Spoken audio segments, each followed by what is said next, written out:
I can't even speak with this thing on. Let me remove it.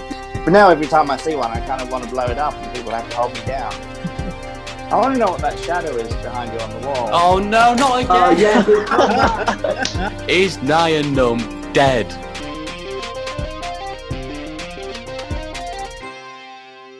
Hey guys, welcome back to the Friend Zone podcast. Welcome to the second episode. This week, we are joined by Quinn, Nien Nunb himself, everybody. Whoa. Hey! All right. Thank you. So how are you doing? How's quarantine been for you? Oh my goodness. You know what? I can't even speak with this thing on. Let me remove it. Okay. Like everybody else, going completely crazy. And you know, I think it was a little bit harder at first, actually, just because all daily and weekly, all the jobs that I'd had were falling away, you know, both events and shows, and also performing stuff too, you know, all the puppeteering and things that I do. So at first it was just really kind of difficult, and it's like, well, what do we do? How do we buy groceries, and how do we function, and what can really? It kept changing weekly and stuff. But then once things settled down and I kind of got used to the idea, there were parts of it that I actually quite liked, because now, you know, I've been able to work on projects and be a bit lazy sometimes, and nobody ever really expects you to do anything, which is great. But I've been using the time to write things and to learn and it's a good time for looking inward, but also a good time for looking ahead for the future as well, making plans for later. So you know, I've made a little tiki bar in my bedroom, my kitchen. I mean, not my old bedroom, actually. I've got a tiki bar in my kitchen. And I've been setting up things for my back garden so I can enjoy that when the weather's nice and things like that. So you just got to kind of make the most of everything and use the time well, because it won't be like this forever. So, you know, I think I'm okay now. How about you? I've just been, I don't know. I started off being a bit productive and now I've just fallen off a bit. Obviously we're working on this podcast and everything. That's good. That's very good, yeah. Wanting this to... So, I don't know, it's just... How's everyone else doing? I'm doing quite well. I've been just going absolute crazy. Just how it is. Keeping busy, though. I've got my guitar. Keeping going with that. And, yeah, that's what I've been focusing on. Tim? Well, I've been trying to play keyboard, but failed, so... I'm just watching TV now. Watching TV? I mean, I've tempted a bit of it. That is a good one. Yeah, nothing much really. How about you, Tom? I've got my room redone. I've been playing guitar as well, obviously, and nice. Been watching TV like Lord of the Rings and stuff like that, and Star Wars. I'll tell you what. Actually, I've known Tom for so many years, and I was there when he first started playing guitar, and what he was then and what he is now. I love it. I love seeing it. He's so good now compared to, the start with. Right, yeah. And that's the thing, you know, so. we all start with nothing. You know what? We all start not knowing how to do anything, and it's just where we choose to put our time and our focus and our passion, and we can, you know, learn this stuff, and it's great. You know, it's very creative too. So playing an instrument and making music of any kind, and you know, even doing the podcast, it's just a very creative thing that sort of keeps giving outward. You know, it's very positive. It's a very good thing. So well done. Yeah. Yeah, thank you. So do you play instruments then, Mike? Do you play the keyboard? I sort of peck around a little bit and do stuff by ear, and I use it as much as anything. You know, I'll pick out melodies and work out some chords and stuff, and then I'll plonk them into MIDI and massage them in Logic. I use Logic Pro. So I'll sort of do stuff that way.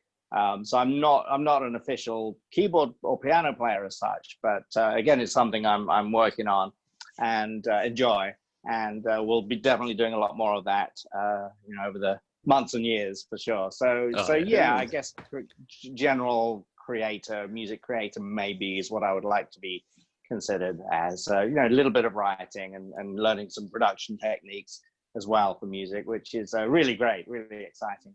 Yeah, I feel like learning music is like one of the most frustrating but yet rewarding things you can do? It's really hard because it's so easy to suck and sound terrible and to give up, and because there's so much in there. But then again, anything worthwhile is worth sticking with. And if you can get those little wins, not try to do too much at once so you get disheartened and put off, then it's enough to encourage you to keep going. So as long as it's fun, that's the main thing. Just got to be fun. And then the creativity comes out of that, and not be afraid to make mistakes and to play and just kind of enjoy it. I think that's half the secret, really. And especially though, like with you guys, it's a little bit harder if you're just doing stuff on your own, I think. But then if you have someone to bounce off once in a while, it's probably a bit easier and a little bit better, and you can help each other out. So, yeah.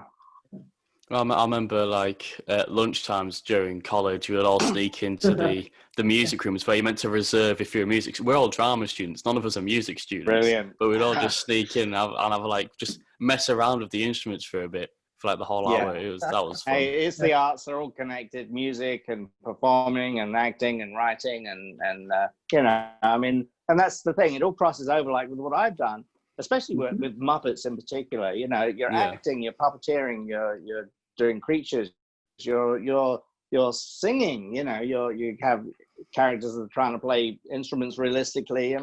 We do a lot of music stuff in Muppets the whole time. So I think that's where a lot of my enjoyment in work with music comes from. It's for all the Muppet music work. It's great stuff, and seeing how you get to meet all these performers and composers, and they go into the studio once in a while, record stuff as well. It's really great, and it's great fun to work a Muppet to a good old classic Muppet song or something. It's just great fun. So you can pretend to be a rock musician or whatever when you're really not.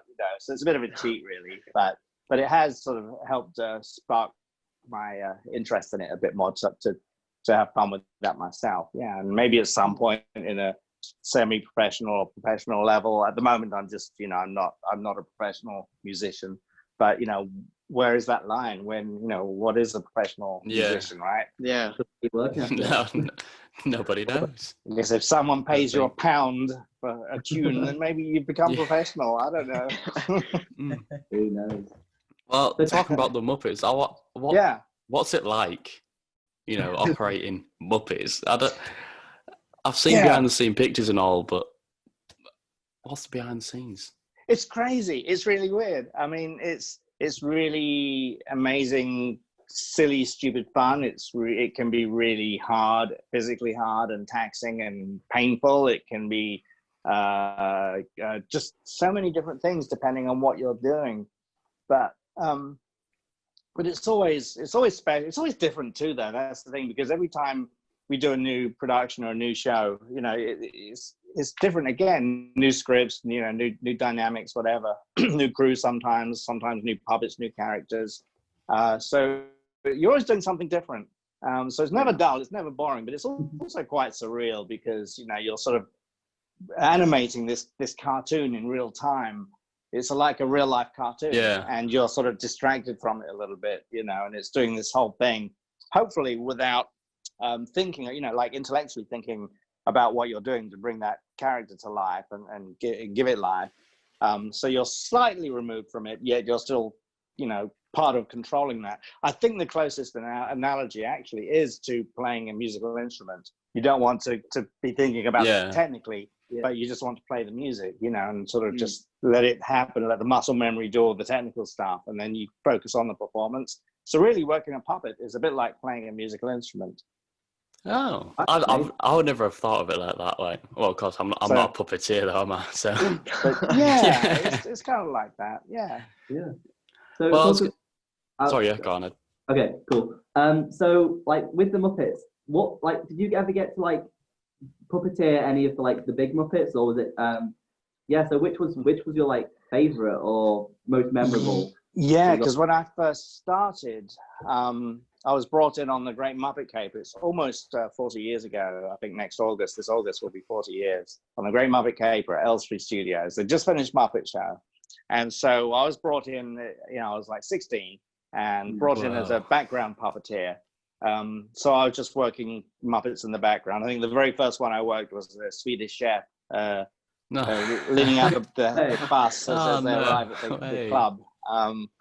And so throughout that movie, I would sort of, like Jim Henson, Frank Oz would have me assist them with Kermit and Ralph and Fozzie Bear and Miss Piggy. So I'd be doing either live hands assisting or arm rods for the characters and things like that. So I would be assisting them with those guys. But then they would have these, especially for the movie stuff in particular, they'd have these, larger group scenes where they'd have sort of all the characters in one scene.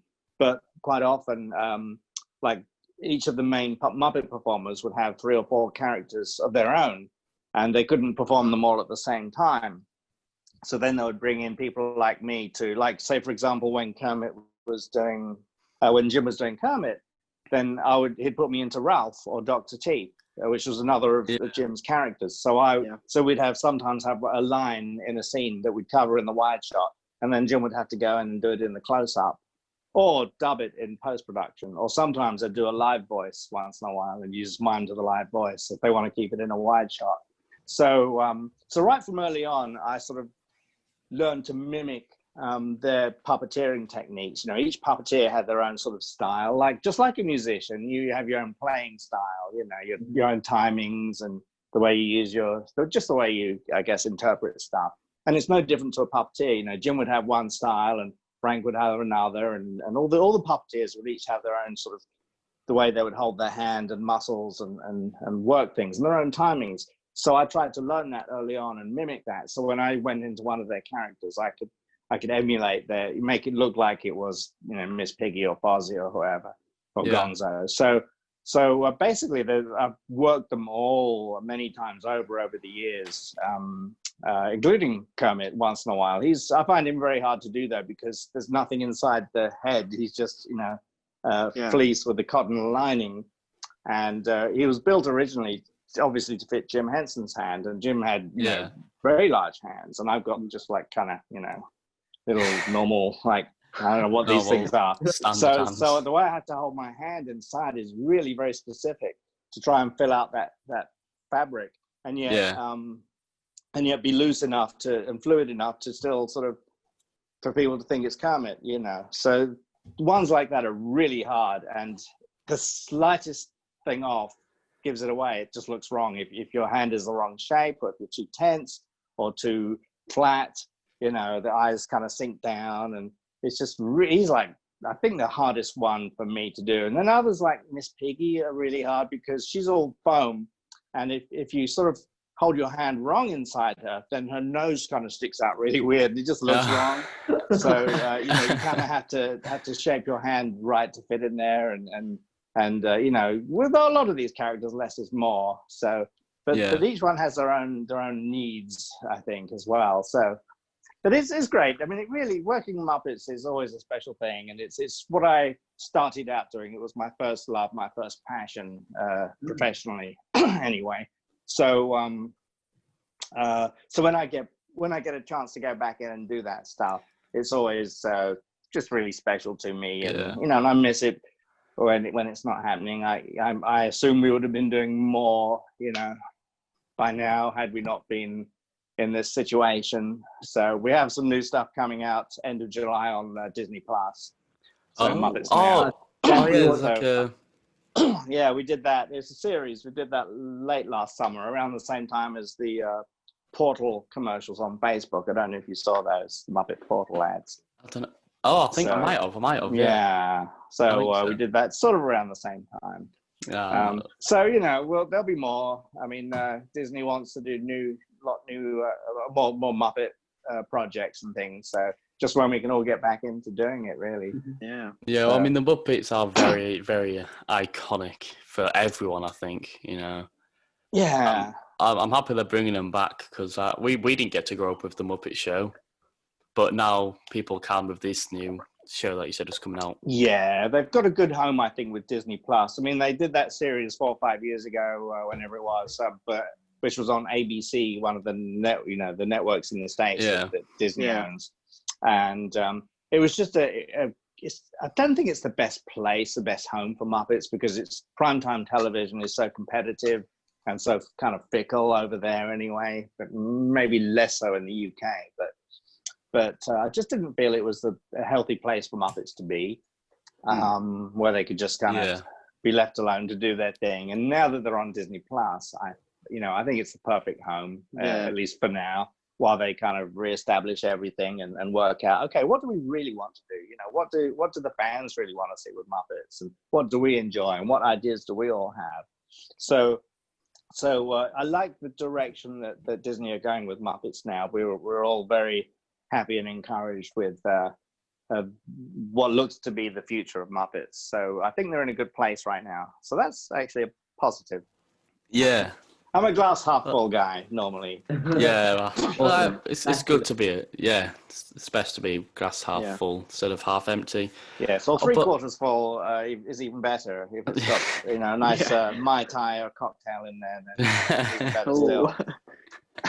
I love it. So you said you worked with Jim Henson and Frank Oz. What are they like?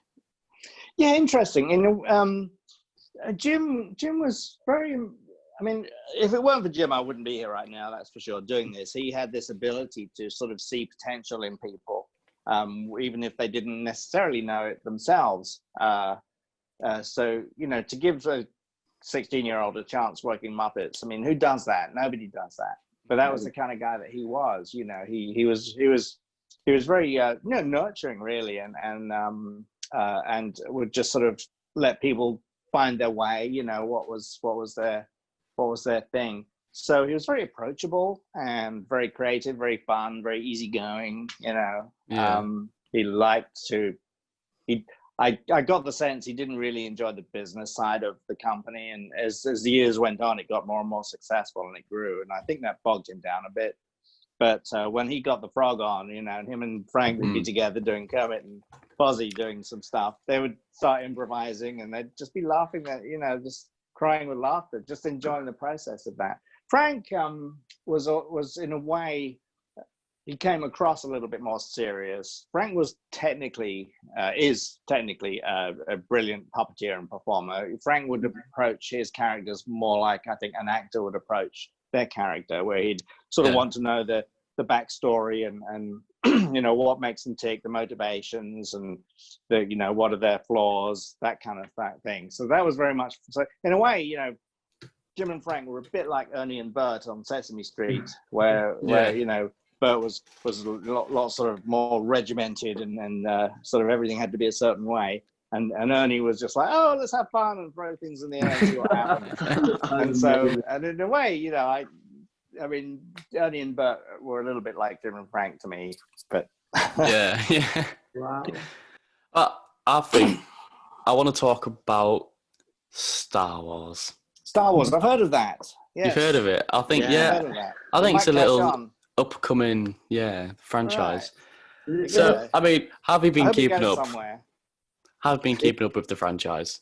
A little bit. Oh gosh, yes. How have I? Is that the question? So have you? Like, have you been keeping up with it? Yes, I have. Yeah. Yes. Good. Indeed. I enjoy it all. And it's amazing that it's just still so big, and that taking it in new directions as well is good. I've been waiting forever for an actual Star Wars TV series, and so now with the Mandalorian, that's finally happened as well. Yeah. And I'm sure there'll be more stuff, too. So it's good. I think they're in a very good place now. I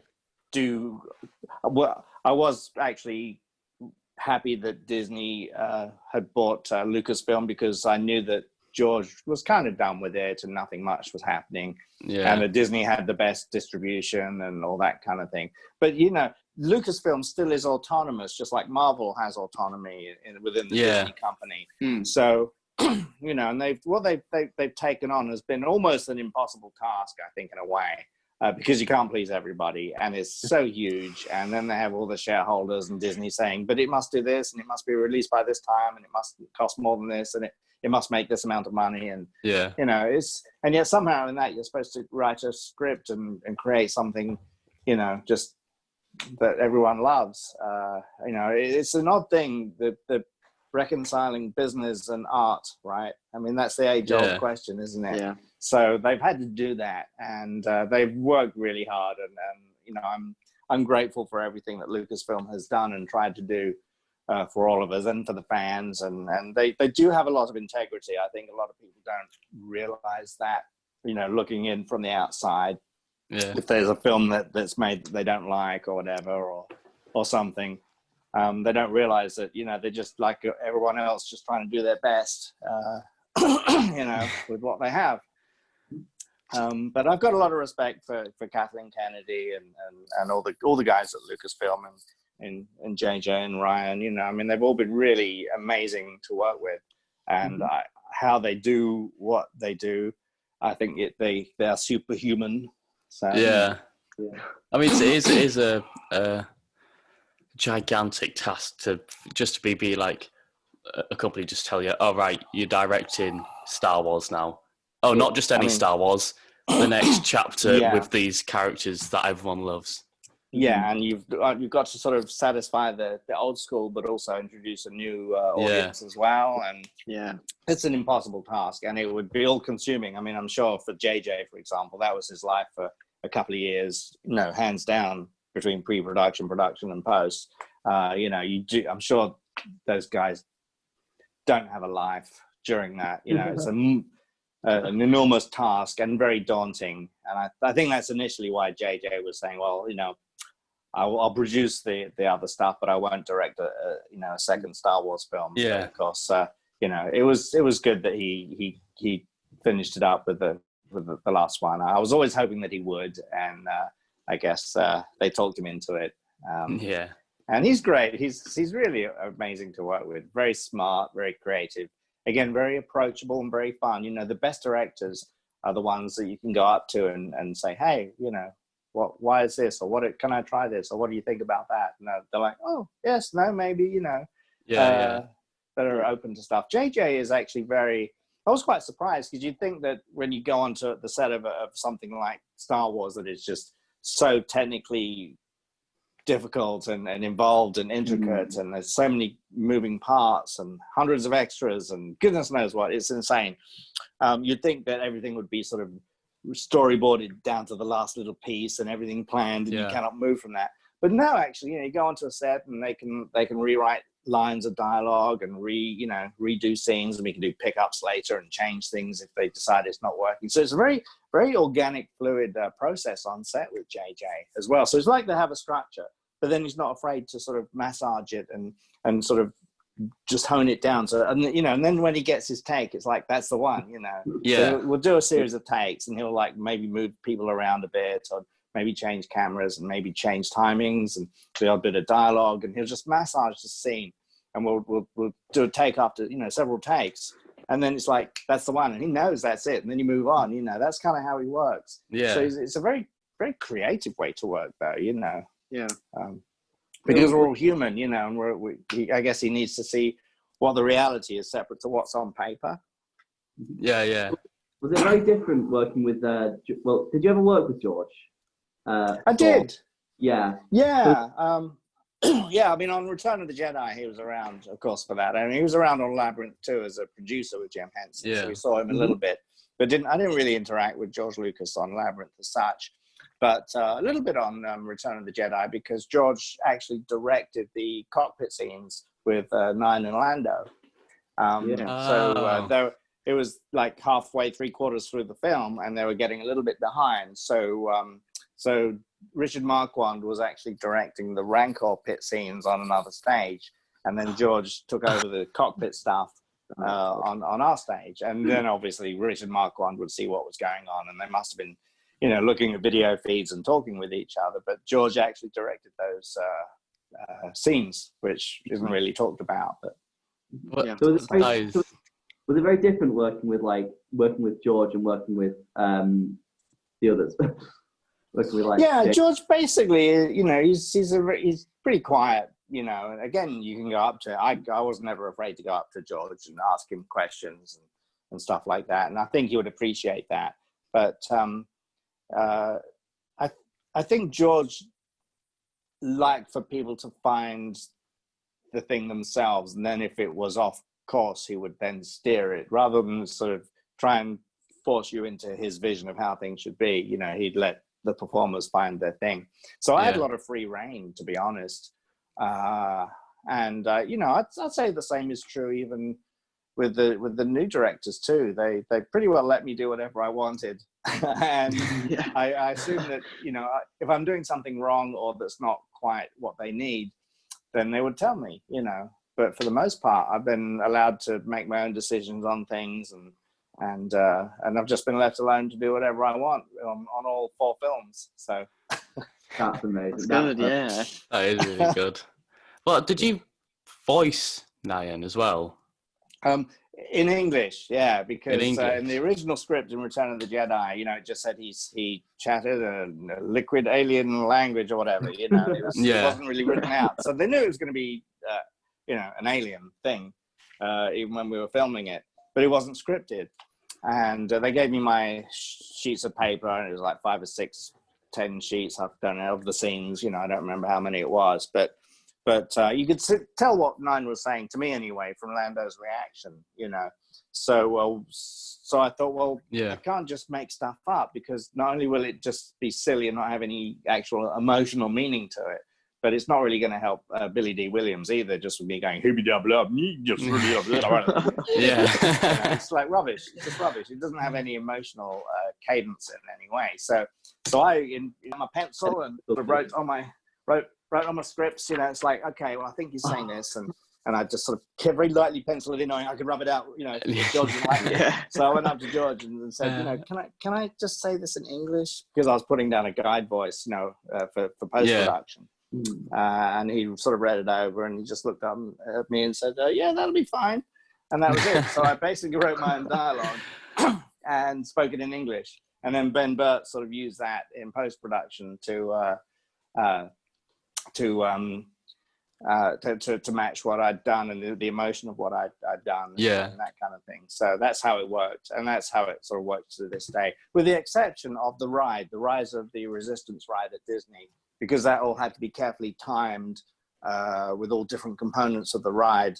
That he was actually pre-recorded first, and we had to learn those bits and puppeteer to the voice tracks, because it had to slot in with the timing of the entire ride.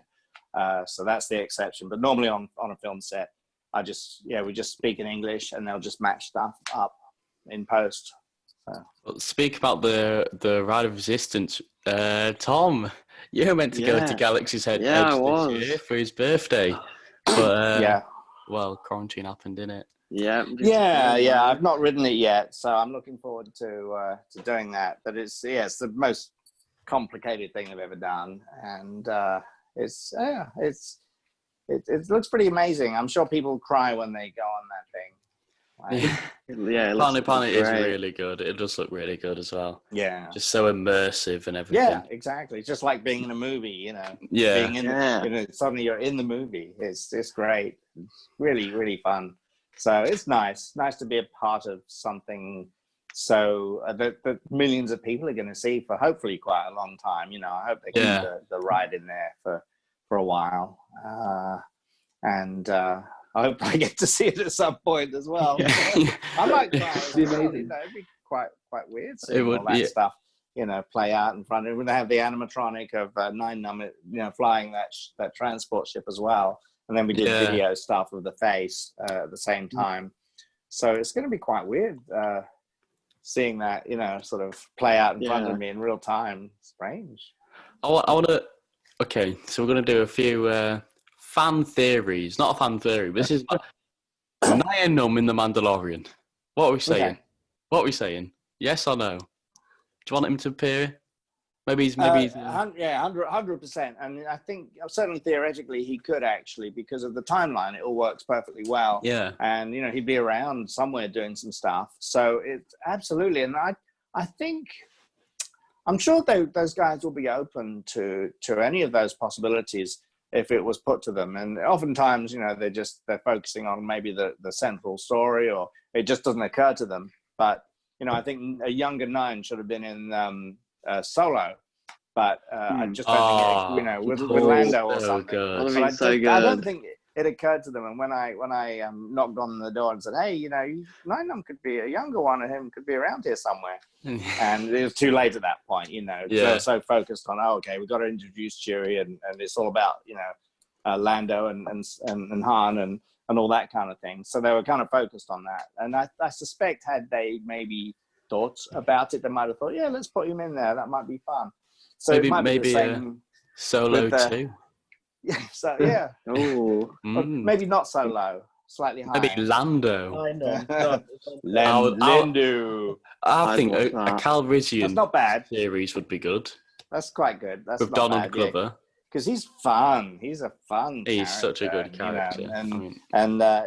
His scenes always come to life so much, and it would open up possibilities for some fun stories for sure. So I'd never say never, and I think maybe if enough people make enough noise about it, it might actually get to the producers and writers possibly, and they might think, oh yeah, let's chuck him in there, and then I can go over and do that again. I'd love that. I would love that. Maybe they cross over with Lando and Nien on an adventure. That would be cool to see. Series 3 or 4 or 5. Absolutely. And I want to perform him again. It was sad thinking, what if this is the last time I ever get to perform him? But then I thought that 35 years ago, and that wasn't the case either.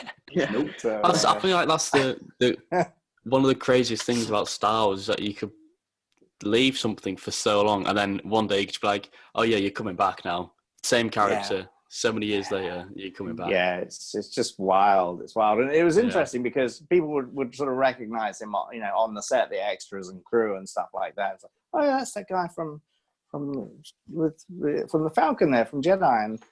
And they'd ask me, is that the same character? And I'd say, yeah. And then I'd say, it was me as well that performed him in the original movie. And then they'd sort of, the switch would go on their head like, no way. They'd sort of freak out, like, you're the original guy from the film. I guess they just assumed, that person was long dead. And, it's all new kids or something now. But it was the same, of course, with Tim Rose and Admiral Akbar too. They were, again, that was good. Lucasfilm didn't have to do that. They could have used anyone else inside the suits and stuff. But they actually did really want to get us legacy guys back. And that was really nice. They just didn't have to do it. But it was a gift for sure. So I think in the Return of the Jedi, how was working with Billy D. Williams then? How was that whole experience? Yeah, he was all right actually. He was very laid back, very relaxed, and we had a few laughs. He told me about what he'd been doing, what in London and wandering around, and he even showed me a little trick with a pound note, folding it up and doing stuff in between takes and all that. So he was very, very accepting of me, and he's always been that way though. He's always a gentleman, and we all enjoy seeing each other at shows and events and stuff still. So have the odd dinner with him once in a while. That's always nice. So he's always been really nice to me, always been really kind and very complimentary, which is like, I don't think I deserve it, but nevertheless, that's who he is. That's he's a good guy. I can see that through his Lando performance, though. Like, I feel like Lando is him. There's a lot of, and that's the thing, for I think for anyone to do something really true and make it work, you find a way of putting you got to find that in yourself, to portray a certain character, even if it's not who you really are, to make it true. And I think there is a lot of, Billy D has a lot of heart and soul, and he's a very kind man. And I think that comes through, in his character for sure. And in all his work, he's a man of integrity for sure. Yeah. Right, so we're going to take a break from questions at the minute, everybody. It is now game time.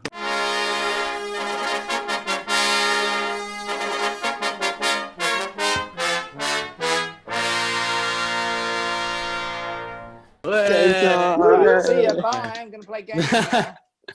So I've got a game here for us to play. It's called, I call it the elimination game. But no, basically what's going to happen is, we'll go one by one. If everyone's playing except for me, and then we'll and you're all going to have to say a character from Star Wars with the letter N in their name. So one by one, I'll go Harry, Tim, Mike, then Tom. Yeah. And you have to say a character with an N, and we'll keep going. And if you stop, if you can't think of one, you're out. Well, that's me Right. then. And we'll see who wins. We can just make stuff up, right? No one will know. Oh, I've got a list. I've Legally, got a full list of every single character with the letter N Is in the there name. more than two? There's more than two. Oh god. Anywhere in the name, an N can Anywhere appear. in the name. Anywhere in the name. Oh right. And only canon characters, no legends, malarkey. Don't want that. All right, Harry. Yes. Wait for me to get my list up because it's a long list. Here it Sounds is. like work. Okay. It took 1 a.m. Also, by the way, I'm the worst person to ever have in the Star Wars trivia competition, just so you know, because I don't remember anything about anything. People think, oh, let's get Mike in our trivia team because he'll help us win. It's like, I'm rubbish. I'm the worst. All right. So characters with the letter N in their name. Commanders don't count. Oh, Just because that's just commanders. It's boring. Yeah. No droids. And Grievous is also eliminated because General's a bit boring as well. There we go. Harry, go. Anakin. Yes. Let me just cross him off. Oh, this is so confusing. Got to be a bit faster, this Joey. Come on. Come on. Look how long that list is. Look how long that list is. Okay. I didn't see any answers. I know, Tim, go. Night Sister. That's not a character. So you It need is. a name. A I name. meant the Ninth Brother. There you go. The ninth brother. He's on there. Yes. Mike. Nippet. Nippet. Yes. Yes. He's on there. Well, that is an obscure one. Nippet. Wow. The Ewok, the baby Ewok. Yeah, he's the little baby Ewok in Oh Return my of god. the Jedi. Tom. Obi-Wan Kenobi. Yeah, he's on here. Back to Harry. That was my one I just had. Nien Nunb. Yes. To say it. He is on Might be here. a character, I'm not sure. Yes, Nien Nunb is on here. Tim, back to you. Han Solo. Han Solo is on here. Mike, throwing it to you. Are we still doing ends? Yeah, they're all ends. Okay. All ends. Princess Leia. Yes. Yeah. Oh, Princess Leia or Leia Organa. Tom. Okay. Ahsoka Tano. Ahsoka Tano is here. Beautiful. Back to Harry. does Mandalorian count? Oh, come on. That was mine. Mandalorian, Jin, Darin. Yep, that counts. Cool. Tim. It's Mace Windu one. Yeah, there is. Yeah. Mace Windu is on the list. Back to Mike. Snootles. Yeah. Oh, you puppeted her as well, didn't you? Sorry, just quick. You said you were bad at Star Wars trivia. Yes. Nippet and Snootles. It's all a lie. Yeah, I kind of cheated because I know those guys. So, but Yeah. I'm going to be out in a minute. There's a lot. There is a lot though. Tom, back to you. Ki-Adi-Mundi. Yeah. Get in there. Go. Harry. Palpatine. Lightning fingers. Yeah, definitely. I Yeah. don't know why I had to think about that. No. Yeah, he's on the list. He's on the list. Tim. Struggling here. Boba Fett, no. He said it. No. Ben Well, Kenobi. Ben, we've already had Obi-Wan Kenobi, Tim. Oh, come on. Tim, I'm afraid to wait. say one more. I'll give you one more chance. Qui-Gon Jinn. There you go. Qui-Gon Oh. Jinn. Lucky boy. Mike. Shoot. Newt Gunray. Yeah. Oh, that was mine. Tom, go. I can't think of any. You can't think of any, can you not? So, no, I can't think of any. Oh, Tom. This means Uh, you are yeah. out. I'm going to mute you, so there you are. All right, we're going to throw back to Harry now. I don't know if it's Legends or not. Dark Scion? Legend. Oh. Legends. I'll give you one more chance. Tim Okay. got 2 chances at least. Darth Nihilus is also Legends. It's also Legends. I didn't say it. I'm out. You're out? I'm out. Oh, That's my line. Harry's out. You're getting muted. There we go. Tim and Mike are left. Tim, shoot. Kylo Ren. Kylo Ren is on the list. Mike. Well, now in the past, this may be considered a cheat, but I've always stated in the past that I consider the Millennium Falcon a character. It's not. I can't. I count that as a ship. You know. But it's also a character, isn't it? It has a person. She has a personality. But the personality of the Millennium Falcon is L337 from Solo: A Star Wars Story. Well, there's an N in 7. Oh, but no droids. I think we give it. That's one of the rules. All right, we'll give it a shit. Everyone else is having a go at me. We'll give it a shit.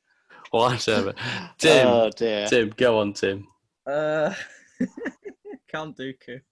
Yes, Count Dooku. Oh, on nice. the list. Oh God. Nice. We already had.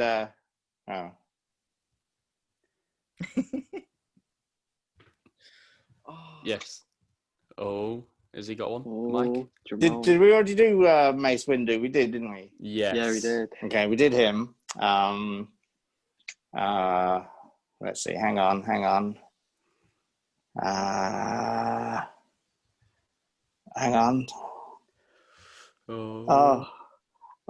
Rancor. Rancor. Oh, I don't think I've got Rancor. I mean, Rancor has a name though. It's got a name. Does it? If the Rancor's name has an N, you're through. Oh, its name's Patissa. Patissa, what? He's also Patissa. called the Rancor. I mean, I mean, That's a- counts. Come on. We gave you Millennium Falcon. You get one more try. You get another try. Everyone's getting another try. let's see. Nula, wasn't that one? Wasn't that somebody? Nula. That was. Oh, what's her name? What's her name? The dancer. Femi Taylor. Dancer from The dancer. Yeah. Oh, that's it's not Nula. It's something else. Ula. Well, That's Ula. Well, wasn't there a Nula somewhere? I don't think there's a Nula anyway. She was the new one. Yeah, the Ula, and then the new Ula was The new one. The new one. in the prequels. I'm afraid, Mike, there is no Nula on my list But here. you got to. It's a good try though, right? Is it good? Might as well. So I guess that means Tim won the game. Yes, Oh, all quicker than I right. thought. Well done. Hey, Tim. Some characters that we have that weren't mentioned: Han Solo, I mentioned that. Yeah. Lando wasn't mentioned. Finn, you know. Anyway, A Finn, yeah. Oh. I do have another one if you want to play, or we can move on. This one, I think Mike would win. Oh, This That's is- spaceships. This one is Muppets. Oh dear. From Okay, Sesame interesting. Street. From Ooh. Sesame If Street. I don't win this, okay, Sesame Street. Okay. Sesame Street and Muppets show Okay. combined. I don't think there's any from the films exclusive to the films. There's no group, so you can't say like a group of things. So yeah, I'm interested to see how these boys do because I think their knowledge is the best. We'll start with Mike, and I'll go. Okay. Mike. Yeah. Shoot away, Mike. What do you need? What's the question? It's so we're listing them again, but it's a Muppet. Does it still have to be with that? Like any Muppet. Any Muppet, yeah, sorry, yeah, any Muppet, any okay, Muppet that's Okay. been in the What's it Muppets spelled? or Sesame Street exclusively, Okay. not We exclusively. could be here but a not- very long time. Harry depending on these Monster. three. What was that Harry again? Monster. Sorry, Harry Monster. Harry Monster. Yes. Herry. Yep. There we go. Tom. Kermit. Kermit. Well, yeah. Why did I even question that? Yeah. Harry. Fuzzy Bear. Fozzie Bear is on the list. Tim. Cookie Monster. Cookie Monster is also on the list. Yay. Back to Mike. Robin. Robin is on the list. Tom. Miss Piggy. Miss Piggy is not on. No, I'm joking. Of course she is. She's on the list. Harry, it's back to you. Big Bird. Big Bird. Yeah. Well, yeah. Big Bird's on the list. Mm-hmm. Big Bird. Timothy. Gonzo. Gonzo. Yeah. Gonzo's on. Mike. Sweetums. Sweetums is on the list. Thomas. We've had Fozzie Bear, haven't we? Yeah. Oh. Give it attempts each. Like, if we've missed one, do we get another chance? Like last one. Yeah, yeah. Okay. Just because... Yeah. Go on, Thomas. I can't remember any names. There's a lot. I mean, we've mentioned some in the literally while we've been talking. I know. Swedish Chef. Swedish Chef. Swedish Chef. Oh, wow. Yeah, Get look at in there, that. Tom. Nice. Well remembered. Good. Thank you. Harry, back to you. Oh, I was literally about to say Chef. Statler. Statler. Stetler. Is that said right? He is on the list. Let's Look at go. that. Look at that. Well, you guys, your knowledge is incredible. Tim. Can I have the Muppets version of Gordon Ramsay? If there is one. What? You're out. You're out for that. You're out. You're out. Mike. Waldorf. Yes, Waldorf is on there. Thomas. I don't know anymore. Is he, I think I'm out, yeah. is he out? I Oh, think I'm out. and he's I'm out. And Mike's in the top two yet again, deceiving us all with the, I don't know Star I Wars. don't know anything. So, Harry, it's up to you now. Grumpy Old Men. We just did them. Statler and Waldorf. Oh, Yeah. good. I think I'm out then. I don't know anymore. All right, well, if you winner. say so. Mike, I mean, I wasn't surprised that you won this one. You could have said Rizzo Rat. You could have said Sam Eagle. Yeah, You see? could have, you could have said the Sam Count, Eagle, Ernie and Bert, Prairie Dawn. Yeah, so you could have- many, so many. there's hundreds. Scooter, you know. Scooter, Janice, Floyd, Dr. Teeth, Zoot. Oh, dear. Oh, guys. man. And Well- for winning the game, you get absolutely nothing. You get Yay! pride. You get to say, I beat these lads in a beat- competition. I beat Well these done. lads that are a fraction of my age. Twice the brain cells. Right, I do also actually, now we're going to move on to some fan questions. Okay, great. So, let me just get them up. Someone talk. I can't find them. Someone talk. So while Joey's taking ages to find this, Yes. how was working with Pixar? Because I have done the research. How was working Yeah. with Pixar? Yeah, Woody basically, Roundup. yeah. What was interesting about that was when this would be sort of mid '90s. I was kind of getting into what possibilities computers may have. I was sort of starting to use them in post production to work out my edits and music cues on a series that I was working on back in the UK, and was also sort of playing with early Photoshop stuff and morphing and seeing how I could use graphics to paint out puppeteers and arm rods and make a puppet wink that couldn't wink and things like that. So I sort of saw the potential that they had yet. Movie stuff really wasn't happening yet in the early 90s on regular Macs and computers and stuff. So I remember seeing an early version of QuickTime, which was this little tiny black and white postage stamp thing that flickered through, and I thought, wow, this is the future. This digital video files like this would be amazing. So I was really interested in that whole thing anyway. And then, of course, Toy Story came out, and that was a milestone for animation and storytelling. And in a way, they seemed to me like they were sort of the computer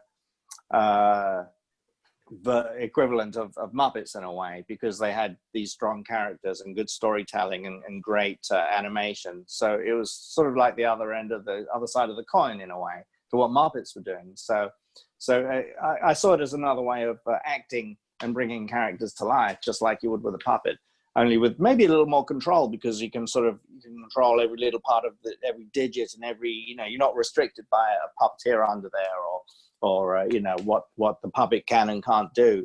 You could pretty well do everything and anything with a CG character, only not in real time. That was sort of the drawback. Things were still pretty slow. So I kind of made it my business to get recruited by Pixar at an event in London. There was a big computer show, and Digital Domain were there, and Pixar, and all these Disney, all these different companies, sort of recruiting, and showing their wares as well. And so, I got recruited and shipped out to California, and ended up working on mostly on. I did a bit of stuff on A Bug's Life, sort of helped them out when they were kind of getting a bit behind on that, because that was a humongous film for them to take on. But at that point, Toy Story 2 was still straight to video. It was a 4:3, old school DVD kind of thing, and Disney didn't see that as being a feature worthy. But us guys working on it knew this needs to be a sequel. This needs to be a movie. This is good enough. And so it was a little frustrating for us at first. But at some point, about halfway through, I was doing some early marionette puppet tests, animation tests with the puppets. And at that point, almost everyone was on Bug's Life. Toy Story 2 had almost virtually ground to a halt, because all resources had gone to Bug's Life for the release date and everything. Animators too. I think at one point there was just one other animator and myself on Toy Story 2, and that was it. It was like a ghost town. But it was at that point that they showed some new stuff, and including my animation test to Disney, the main film guy there. I think Tom Schumacher was his name, I think. And then they said, yeah, let's make this a feature film. So at that point they sort of pulled everything back in and up-res the textures, and they reformatted. We had to reanimate stuff to the new aspect ratio of the screen and new detail. And then when Bug's Life was finished, John Lasseter came on and reworked the story a little bit, recut some scenes, took stuff out, added new things, and it became the movie that we know now. And it was great. It deserved to be a feature film. So for me, I just wanted to sort of make sure that the Woody's Roundup stuff looked like they were real old 1950s marionettes, like the puppeteers were really trying to get these puppets to kneel down and to jump and to talk and things like that. So I established where all the strings would go. It was all like as if it were a real marionette. This is actually where they would go, and worked out all the gravity of how everything would move, and even the way the jaw and the eyes closed and the jaw opened and closed. I sort of added a little. I told them where everything should be and where the cutouts should go on the models.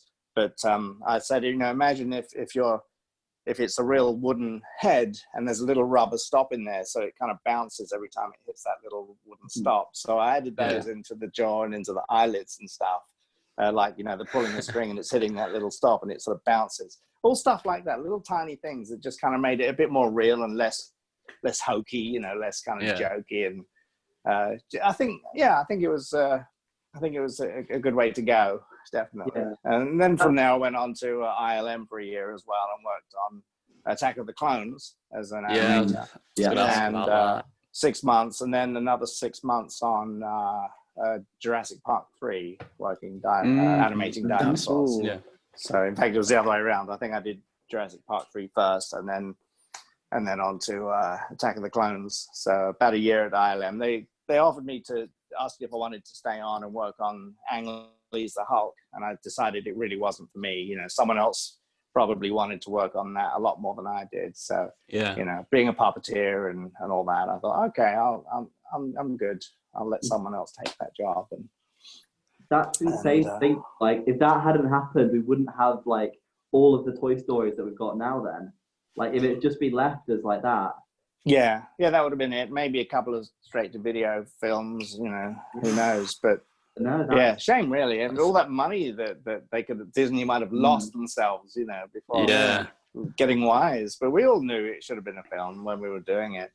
definitely. I was gonna ask. So we literally like last night or the other night, me, Tim, Tom were discussing the rankings of the Jurassic Park films, Yeah. including the Jurassic Worlds. Right. So, what is your ultimate ranking of every Jurassic World / Park film? Well, I've only seen the first three, so I've not actually seen any of the new ones. Which one's Well, your just favourite say, three then? what was that, Tim? Which one's your favourite out of the three? I didn't really care for the second one. So that just didn't, I don't know, I just didn't care about the characters and what was happening. And I've only seen that once, so maybe I'd think differently if I saw it now. But when that first came out, I mean, the first and third are in some ways quite different films to each other. I mean, the first is a classic, though, isn't it? That's the thing, Yeah. So I would probably put number one as number one, and certainly, the third was directed by Joe Johnston, who of course designed Boba Fett and the Millennium Falcon, and he storyboarded all the space battle scenes for Return of the Jedi. So I got to meet Joe again during when he was at ILM during Jurassic Park 3, and then was it last year or two ago at the 40th anniversary of Star Wars at ILM? I met Joe again then as well. So, but yeah, I think the Jurassic Park 3 seemed to have less money than the first one to me, and less fanfare. But there was some cool bits in it just the same. It was all right. I'm curious, right? Did you 'cause you did Jurassic Park 3? Did you work on the Spinosaurus? I did. Let's see. What did I do? What were they all called now? I want to say I did. I should put up some. I've got some shots that I animated. Spinosaurus. Did I work on him? I don't know what they're all called now. This was like 20 years ago. About 20 years ago. Let's see. There was the guy. Was it the Allosaurus poking his head through the fence? Did that? And then that might have been the Allosaurus. And then there's a shot where they after they fight each other, and there's a T-Rex, and maybe it was a Spinosaurus and the T-Rex. I don't know who it was. And then one kills the other, and he lands to the ground. I think it was the T-Rex that lands at his feet, and he runs around it. That was my shot as well. I wanted this feeling of this really humongous mass just hitting the ground, hard, getting the timing just right. And then I gave his little leg a little sort of little twitch, a little spasm. So you'll see that in the film as well. It just as Sam Neill or whoever runs around him, holding his hat, and you see this leg go. I just threw that in, and they let me do it. They let me keep that in. So that's good. That is nice. That's a nice little detail, isn't it? Yeah. Everyone will be on the lookout for that now. But physics is really important in this stuff, and that's oftentimes where I think things go a bit wrong with CG characters and CG stunt characters in particular. They just, they become these rubber balls that bounce around, and they just don't have the right, physics. They move up in the air too fast, or they don't hang right, and gravity is just a little bit off. So mass and momentum are really important. So if people can understand that, they can become better animators. Well, I've got the fan questions here. Okay. So both of them. Both fans. Hi, both fans. There's actually I've picked out four. Someone's asked two, so I've picked out. There's like a few questions here. So Jordan Evans asks, what is it like knowing your character has made it through to the final chapter of the Skywalker saga? Oh, thank you, Jordan. It's great. It really is something that I really appreciate, and do not take it for granted at all, because I'm a fan as well. So when I watch the films, I sort of forget in a way that it's me, and I just see for the first time, these characters and stories playing out the same way that you do. So it's just amazing. I mean, it is a gift. It's definitely a gift, and it's very exciting and gratifying. and it's weird. It's weird. Yeah. Yeah. Next one from, I'm going to butcher this name, Caillou Hang. He asks, do you prefer Nien piloting an X-Wing or co-piloting the Falcon? That's a good question. Oh my goodness. Well, let's see. They each have their own different thing. I mean, the Falcon is this classic ship. So, I mean, there's nothing to not love about that. But with an X-Wing, it's your own ship. And, I had a little droid in the back. I got to choose which droid I wanted to sit in the back behind me as well, which was nice. And the X-Wing was on a simulator, that they were controlling in real time from 40 feet away or whatever. So we were up in high up in the sky there, and they bolted 2 cameras to the X-Wing, and I was strapped in, and that was it.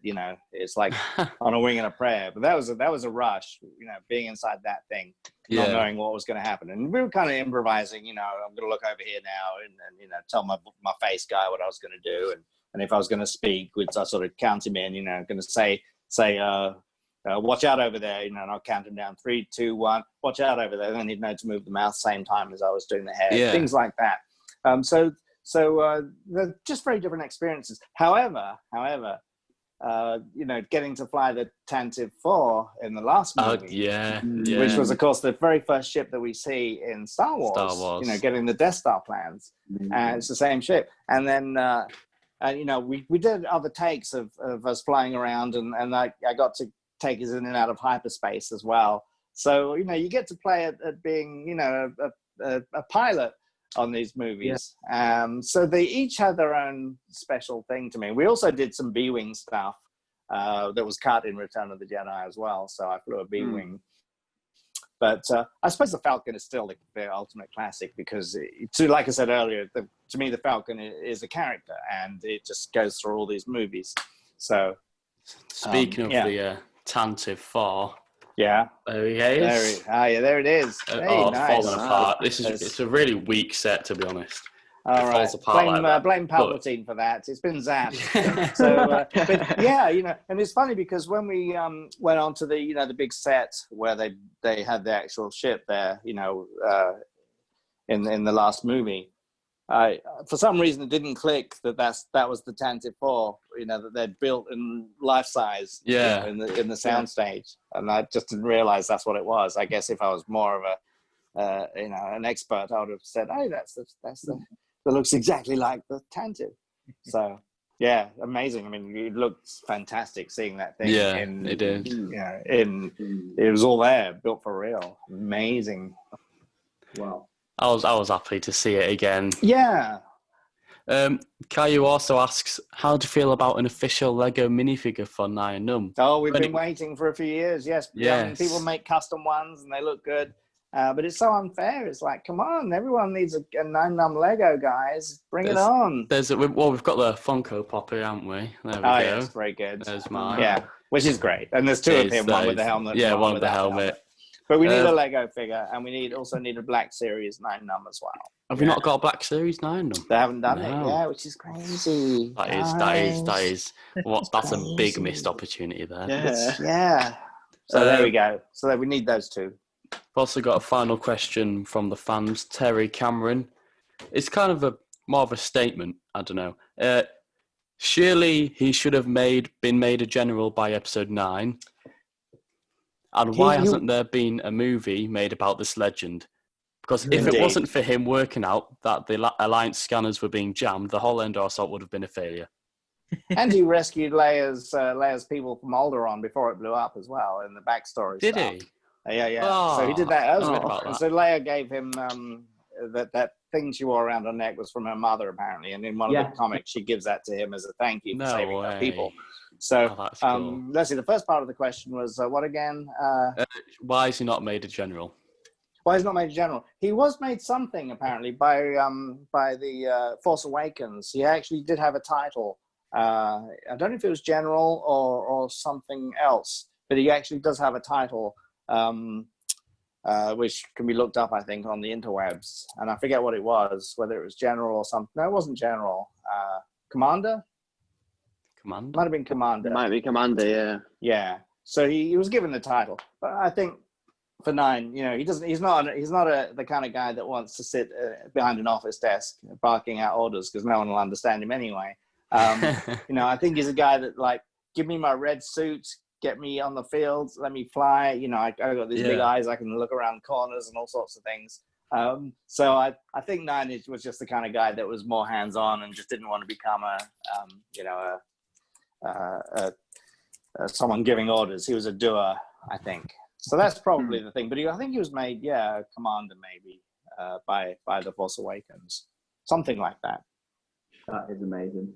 Has anybody else here has got any more questions? Because I've got one question I've been saving till the end. So saving the best till last. Better be good then. Oh, it is. It's a doozy. Yeah, I've got two questions, right? How did you feel that you have pretty much blew up the Death Star? Well, it gives you an appetite. I was ready for some eggs afterwards. Okay, blew up the Death Star. Now I'm hungry. I'm ready for some eggs on toast. And it's weird, yeah. But now every time I see one, I kind of want to blow it up, and people have to hold me down. It's a bit strange, really. Oh, what was your one? What was my other one? Oh, wait, I've lost. Right, that's it. Yeah, right. What happened to Nien Nunb in the last film? No, this was my final question. Oh. The final question is Nien Nunb dead? I want to know what that shadow is behind you on the wall. Oh no, not again! Yes, it's actually a phallic object. I've not had a single Zoom call where this has not been mentioned. Good. I've not. It's a light. Conspiracy. It's a light. It's a light. It's my light. It's a light. It is a light. It is my light. Right. Okay, as long as it's not the rise of Skywalker or something. Anyway, that's two out of two. Have that joke.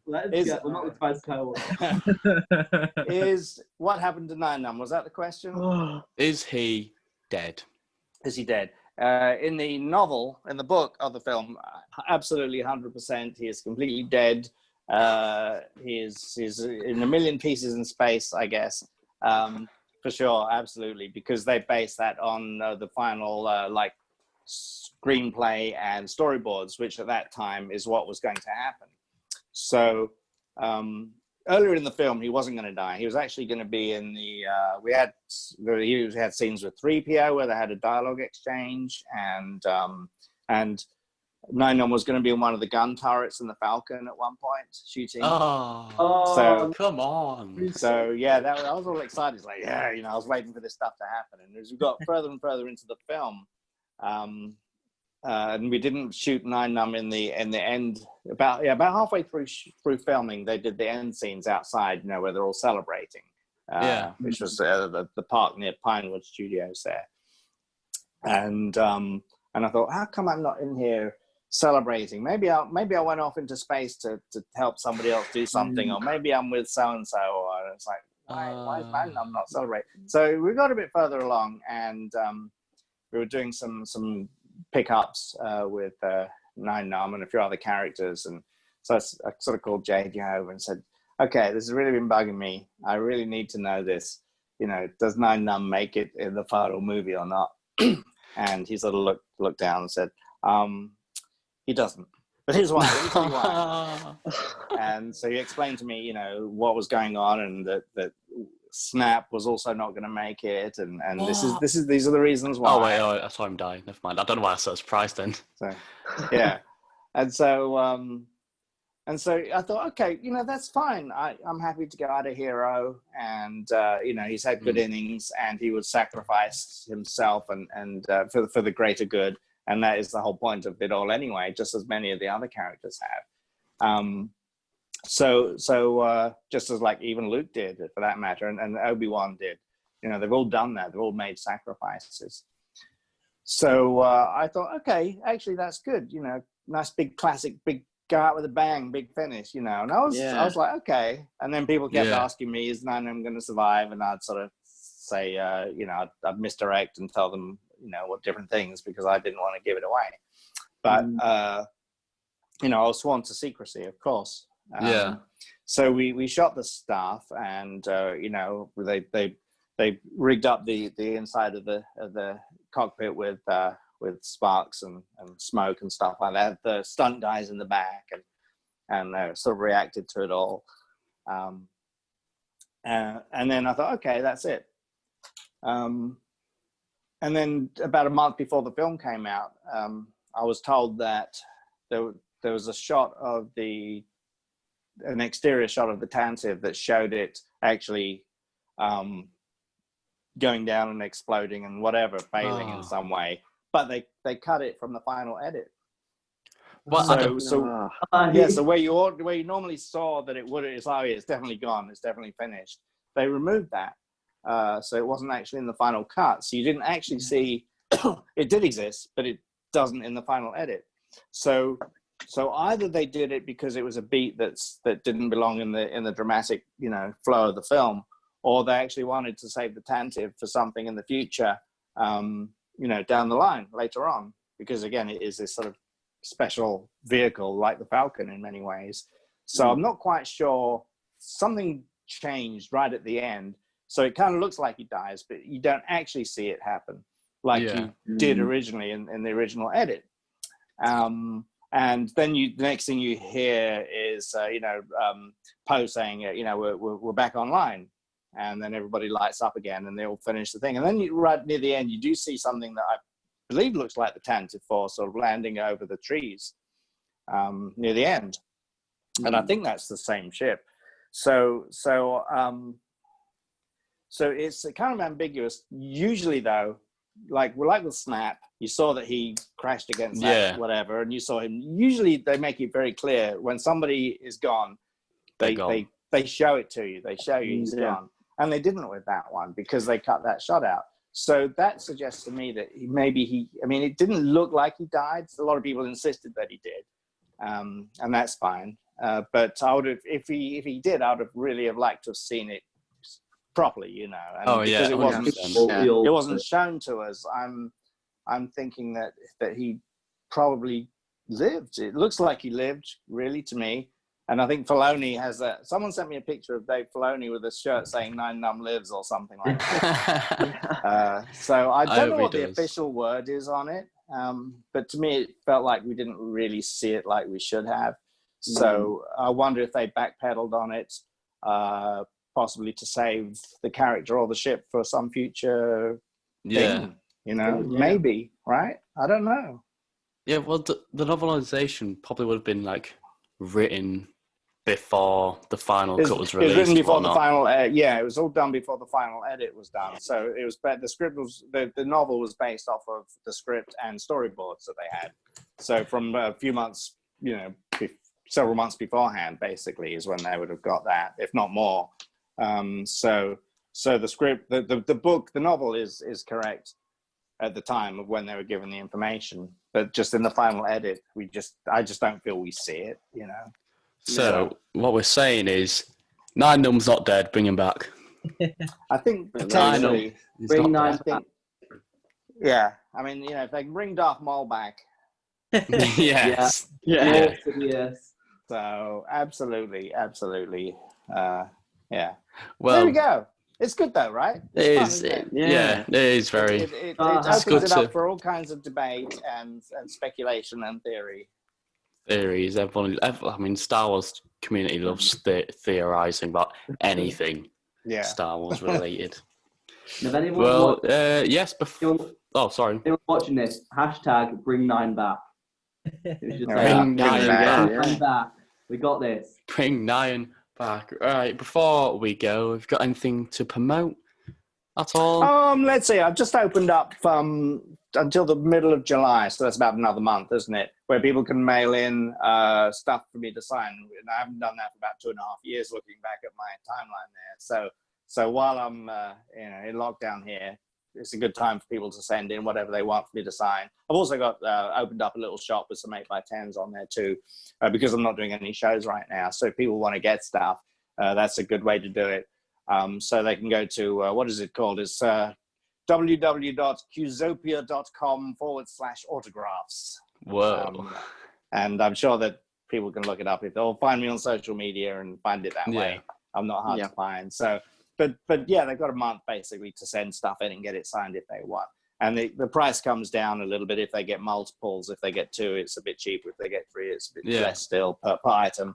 Or they can mix and match, send in mail-in autographs with my 8x10s. So, I mean, you know.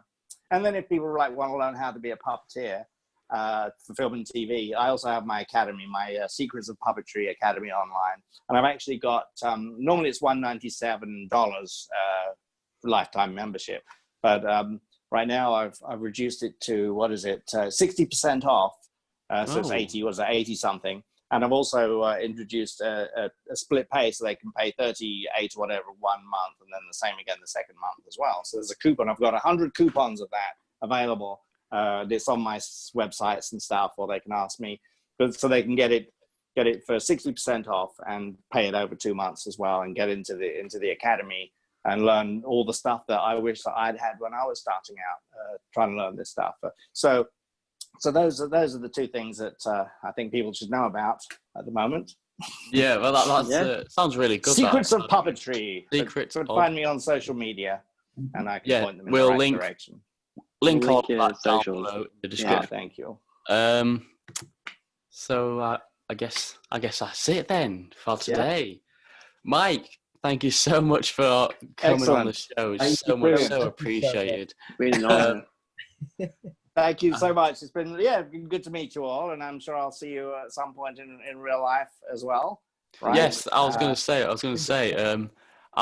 Me and Tim, we prefer to. Oh, I don't know. I prefer to get my things autographed in person. So it's I'm gonna wait. Yeah, I'm gonna wait off until I get to come to an event. Yeah, it'll be good. It's nice, and then you have the memory of the conversations, and get all that good stuff. Get this little bad boy signed up. It is nice. Yeah, exactly. It's a good thing. But keep playing the music, keep doing the podcast, keep having fun. Thank keep you. Looking out for each other, and keep creating and growing, and let's try and make this world a slightly better place if we can. Yes. All right. Well, thank you everybody for watching. Thank you, Mike Quinn, for joining us. And on behalf of everyone here, goodbye. Bye.